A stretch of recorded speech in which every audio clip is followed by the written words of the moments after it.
Welcome to The Wrap. I'm Renita Young, here to take you through today's market action. So let's take a look at where markets closed to end Wednesday.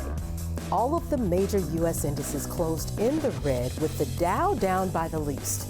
The small cap Russell 2000 and the S&P 500 were both down around 0.9%, but the NASDAQ 100 fell by almost 1.5%. Now, taking a look at the leading and lagging sectors on the day, 4 of the 11 S&P 500 sectors ended higher, with consumer staples up by nearly 0.2%, followed by real estate.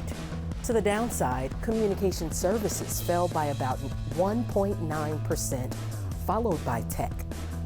Looking at some stocks on the move, the Federal Reserve left its benchmark interest rate unchanged for the second time in its past 3 meetings today, and left the target range for the federal funds rate at 5.5% at the high end.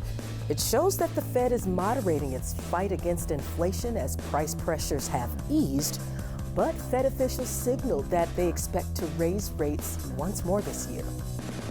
Next up, the Federal Trade Commission named 3 Amazon senior executives as defendants in the case against Amazon over deceptive Prime sign-up and cancellation processes.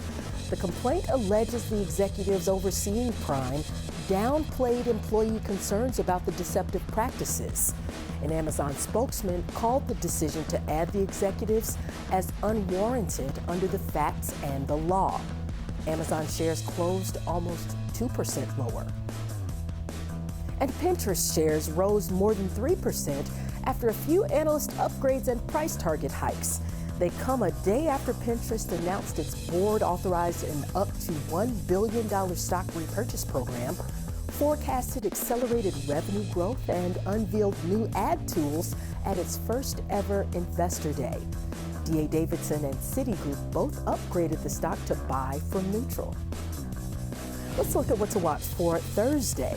Jobless claims, existing home sales data, and the Philly Fed Manufacturing Index will be released. Darden Restaurants and Scholastic are among the companies reporting quarterly earnings tomorrow. That'll do it for The Wrap. I'm Renita Young, and remember to tune in 24/7 to SchwabNetwork.com.